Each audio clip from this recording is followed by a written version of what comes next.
Saudara, peretasan akun media sosial dan penangkapan sejumlah aktivis beberapa kali terjadi dalam setahun pemerintahan Joko Widodo Ma'ruf Amin. Hasil survei Litbang Kompas menunjukkan kondisi ini cukup mempengaruhi kepercayaan publik kepada pemerintah.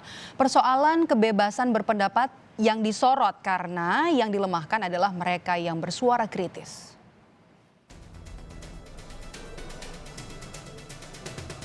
Hanya dalam hitungan hari, sejak unjuk rasa menolak Undang-Undang Cipta Kerja meluas sejak 6 Oktober, para petinggi Koalisi Aksi Menyelamatkan Indonesia atau KAMI dicokok dan jadi tahanan Barreskrim Polri.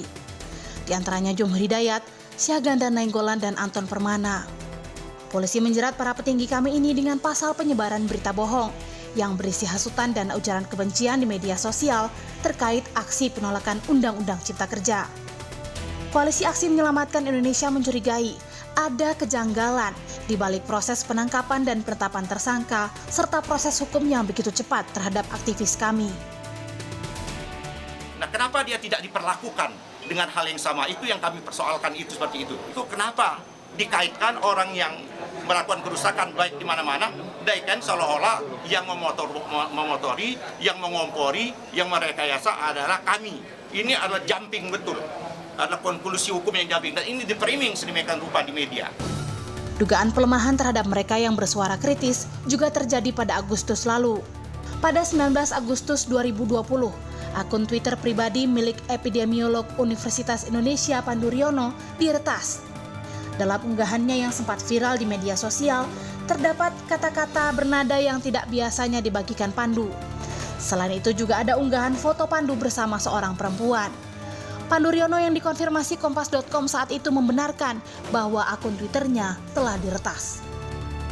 Pandu Riono yang merupakan epidemiolog Universitas Indonesia selama ini rajin mengkritisi kebijakan dan aturan pemerintah terkait penanganan pandemi COVID-19.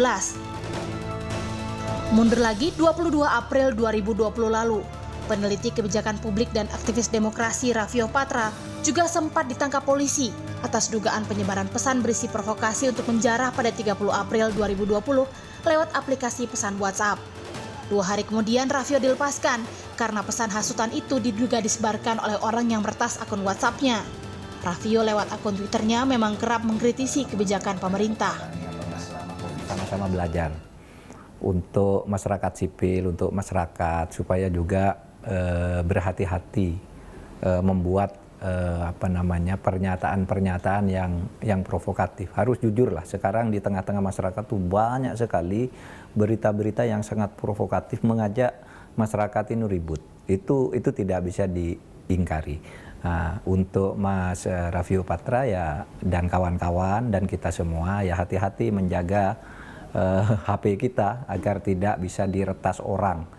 Akun kita tuh supaya dijaga dengan sebaik-baiknya agar tidak mudah diretas, karena biasanya orang-orang yang brutal itu ingin menyembunyikan diri, salah satunya dengan cara meretas punya orang.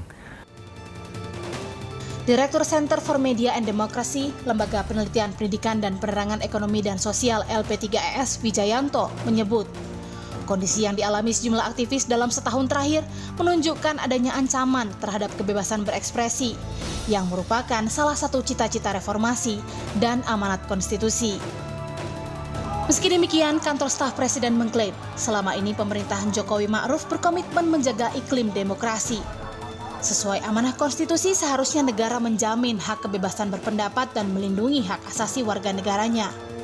Negara juga harus bisa mengusut kasus peretasan aktivis secara transparan, akuntabel, dan jelas.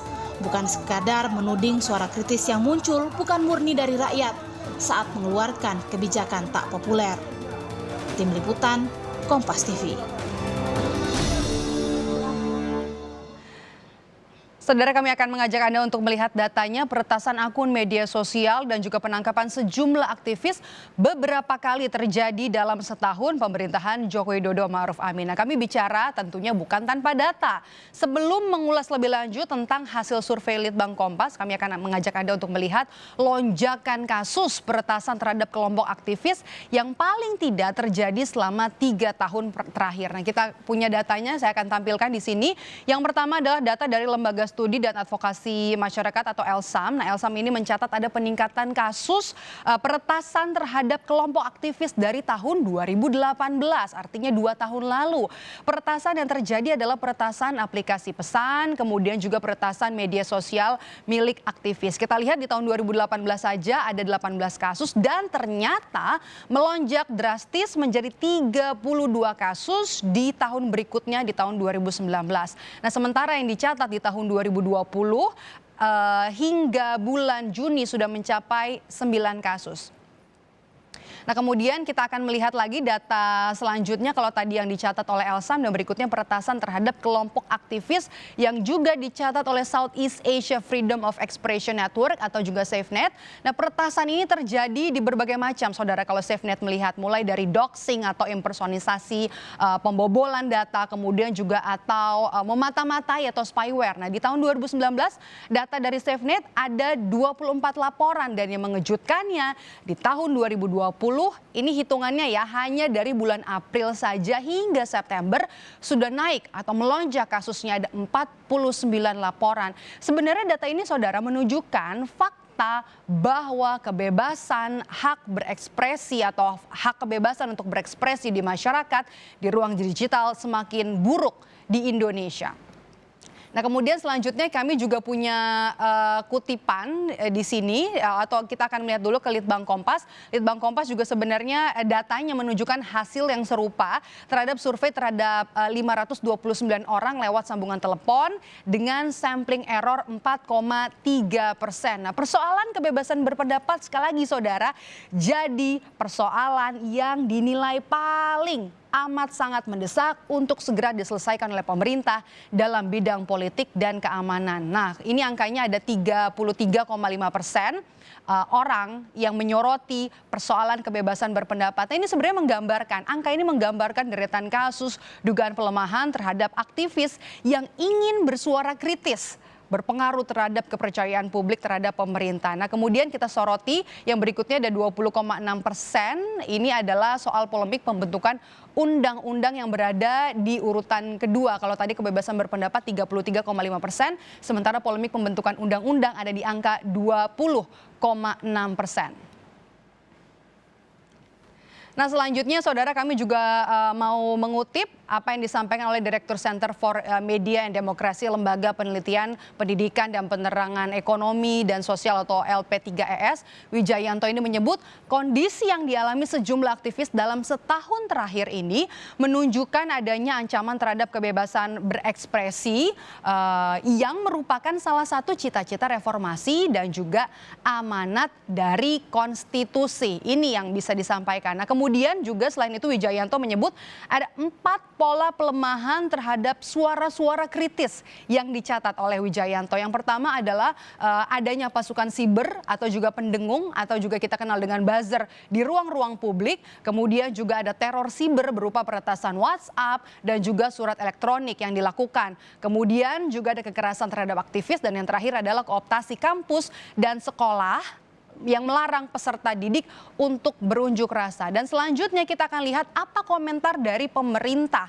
Meski ramai dugaan pembungkaman terhadap kritik, namun pemerintah menegaskan tetap menjamin kebebasan berdemokrasi.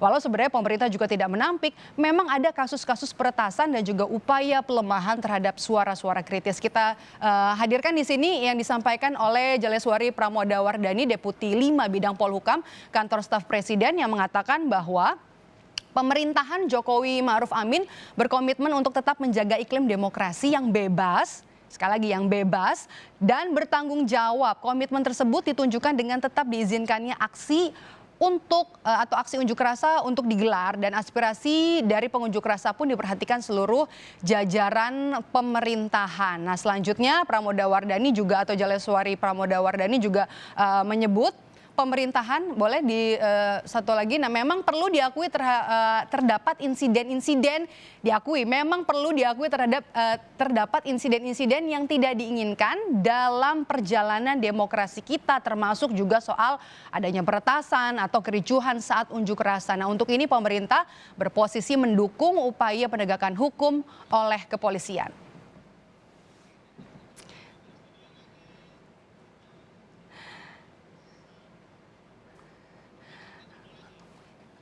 Dan yang jelas saudara, itu yang disampaikan oleh pemerintah terhadap sejumlah kritik yang juga disampaikan. Nah, kita harus sadar, pemerintah juga harus sadar masalah kebebasan berpendapat saat ini jadi pekerjaan rumah yang paling mendesak untuk bisa diselesaikan. Dan demikian saudara, salah satu indikator bidang politik yang jadi sorotan masyarakat dalam responden jajak pendapat Litbang Kompas. Nah, jajak pendapat Litbang Kompas dipublikasikan sejak 20 Oktober 2020 dalam rangka 1 tahun masa pemerintahan Joko Widodo Ma'ruf Amin. Nah, ini juga menjadi periode kedua buat Joko Widodo sebagai Presiden Republik Indonesia. Dan kita akan ke informasi lain yang akan disampaikan oleh rekan saya Harjuno. Baik, terima kasih Medop atas informasi.